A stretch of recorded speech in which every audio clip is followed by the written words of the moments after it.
Olha só, por décadas a gente teve os SREs, os engenheiros de confiabilidade de sites, né?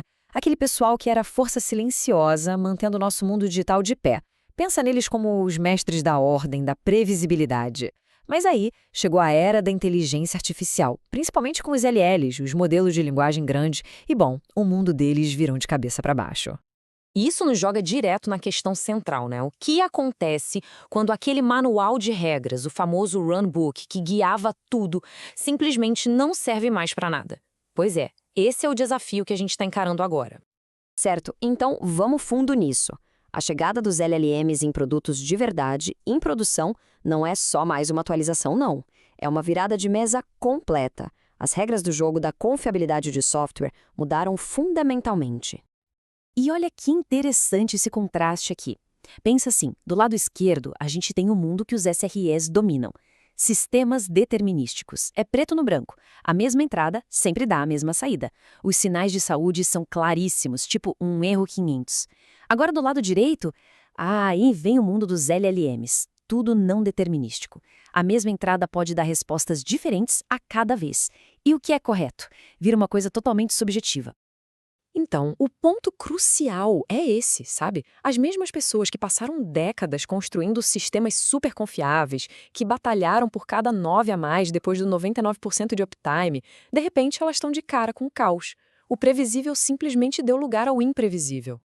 Para a gente entender o tamanho desse desafio, a gente precisa mergulhar de cabeça na natureza desse novo mundo não determinístico. A palavra-chave aqui é estocasticidade. Calma, não se assusta com o nome. É só um jeito técnico de falar de um processo que envolve o acaso, uma variável aleatória, ou seja, algo que não é determinístico. É essa aleatoriedade, essa variabilidade que está no coração dos LLMs. E olha, isso não é um probleminha passageiro, não. Como disse o Niall Murphy, CEO da Stanza, os SREs vão ter que lutar com essa estocasticidade por um bom tempo.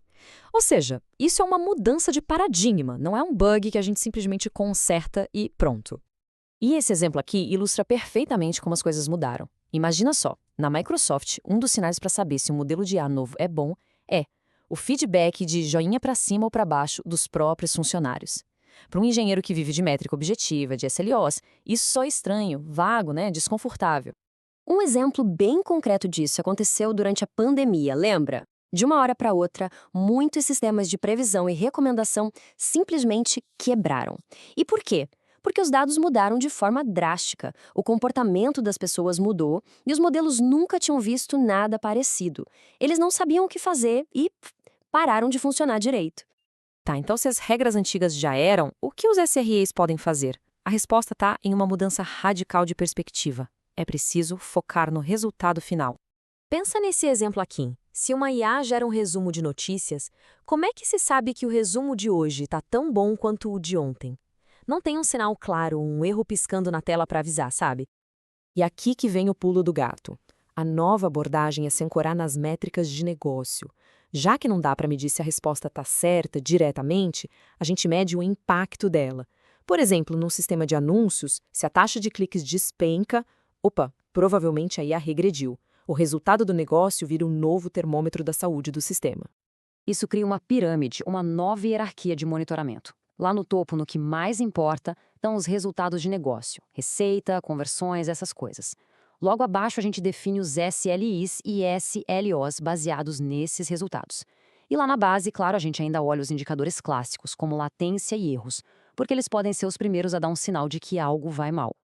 Tudo isso leva a uma conclusão. Como IA, ter observabilidade não é mais opcional, é obrigatório. Mas aí vem o problema. Como a Chart Majors, CTO da Honeycomb, bem apontou, a maioria das empresas nem sequer tem uma observabilidade de alta qualidade para os sistemas que não são de IA.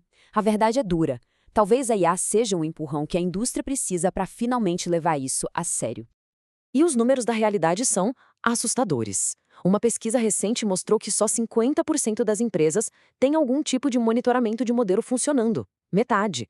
Isso mostra um abismo gigantesco entre o que é necessário e o que está sendo feito. Basicamente, metade das empresas está voando às cegas. E tudo isso nos leva a uma constatação. A gente está navegando em águas desconhecidas. O manual de regras, aquele playbook para confiabilidade em IA, Ele simplesmente ainda não foi escrito. E mesmo que a gente quisesse, tem os limites da vida real, né?